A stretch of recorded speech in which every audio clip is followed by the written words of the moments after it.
नमस्कार साथियों, स्वागत है आपका बीएचयू बीएसटी चैनल में। तो हम लोग हिंदी भाषा का इतिहास से संबंधित जो यूनिट 1 है, इकाई फर्स्ट है, ठीक है? उसके जो पीवाईक्यू थे, उनको सॉल्व कर रहे थे। तो हम लोगों ने एक प्रश्न देख लिया है, भाषा की विशेषताएँ। अब पहला प्रश्न है, हिंदी भाषा के उद्भव एवं विकास पर प्रकाश डालिए। ठीक है, बहुत महत्वपूर्ण प्रश्न है, तो आइए इसको देखते हैं। हिंदी एक आधुनिक आर्य भाषा है, जिसका विकास आर्यों की मूल भाषा संस्कृत से हुआ है। इसलिए इसे संस्कृत की उत्तराधिकारी कहा जाता है।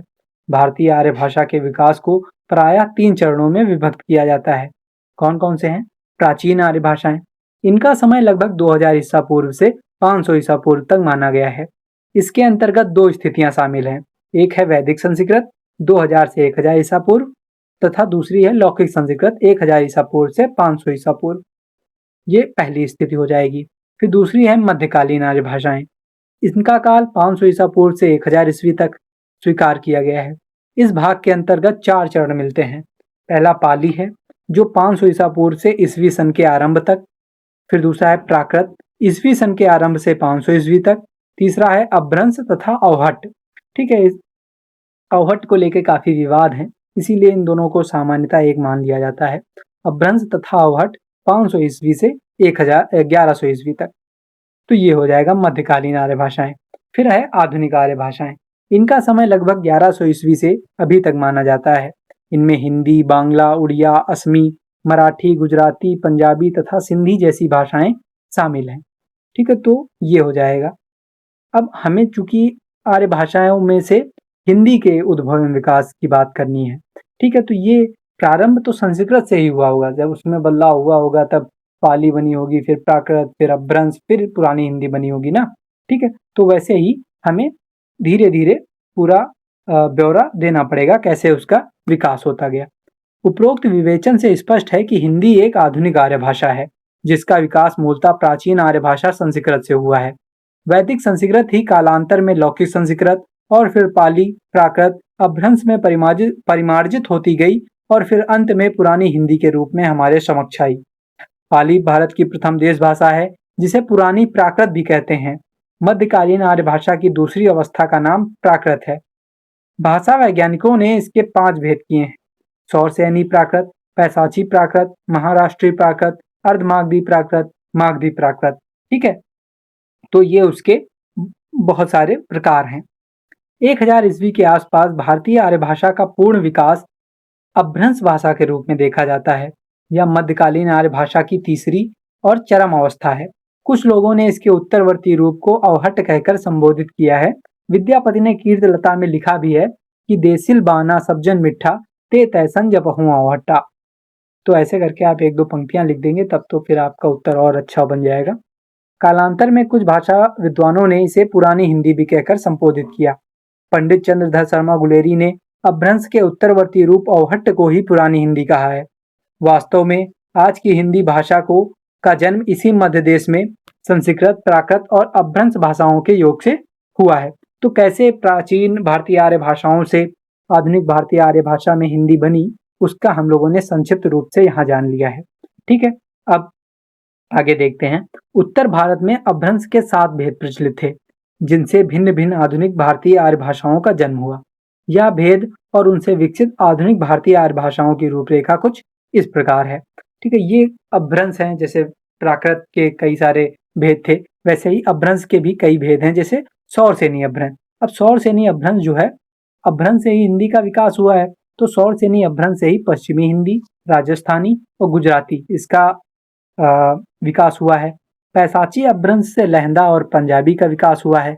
ब्राचड़ अपभ्रंश से सिंधी का, खस अपभ्रंश से पहाड़ी का, महाराष्ट्रीय अपभ्रंश से मराठी का, अर्धमागधी अपभ्रंश से पूर्वी हिंदी का और मागधी अपभ्रंश से बिहारी, बंगाली, उड़िया और असमिया, इन सभी भाषाओं का निर्माण हुआ है।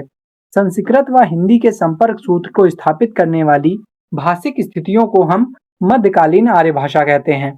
अतः हिंदी के विकास का अध्ययन मध्यकालीन आर्य भाषाओं से आरंभ करना उचित प्रतीत होता है। हिंदी का उद्भव कब हुआ, इस पर भाषा विज्ञानियों में गंभीर मतभेद है। कुछ का दावा है कि अपभ्रंश के विकास से ही हिंदी का विकास मान लेना चाहिए, तो दूसरे छोर पर कुछ अन्य का मत है कि पुरानी हिंदी के विकास से पहले की स्थितियों को अपभ्रंश और अवहट्ट के रूप में स्वतंत्र माना जाना चाहिए और हिंदी की शुरुआत पुरानी या प्रारंभिक हिंदी से मानी जानी चाहिए। वर्तमान भाषा विज्ञान में सामान्यतः पुरानी हिंदी से ही हिंदी की शुरुआत माने जाने का प्रचलन है। इसका अर्थ है कि हिंदी का आरंभ लगभग 1100 ईस्वी में हो गया था, किंतु यह भी ध्यान रखना जरूरी है कि तब से आज तक की विकास यात्रा कई अलग-अलग प्रवृत्तियों पर आधारित है। इसी कारण से हिंदी के विकास को 3 चरणों में बांटा जा सकता है। पहला प्राचीन हिंदी, फिर मध्यकालीन हिंदी, फिर आधुनिक हिंदी। प्राचीन हिंदी में आ जाता है आपका आदिकाल, जो 1000 ईस्वी से 1350 ईस्वी है। ठीक है, तो उसका समय मान लीजिए प्राचीन हिंदी का 1100 ईस्वी से 1350 ईस्वी, और मध्यकालीन हिंदी का 1350 से 1850, मतलब भक्तिकाल और रीतिकाल। ठीक है, तो उस समय जो भाषा प्रचलित थी वो भी हिंदी का ही एक रूप थी, जैसे ब्रज भाषा हो जाएगी और अवधी हो जाएगी।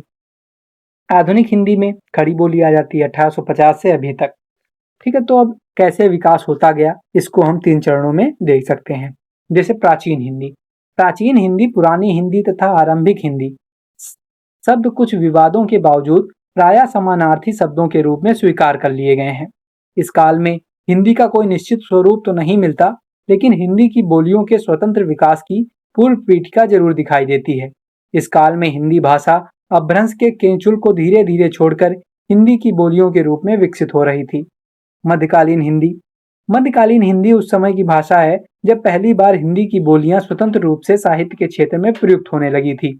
इस काल में व्यवहारिक स्तर पर यद्यपि हिंदी की सभी वर्तमान बोलियां विकसित हो चुकी थी, किंतु साहित्यिक स्तर पर ब्रजभाषा और अवधी ने विकास की चरम स्थितियों को उपलब्ध किया।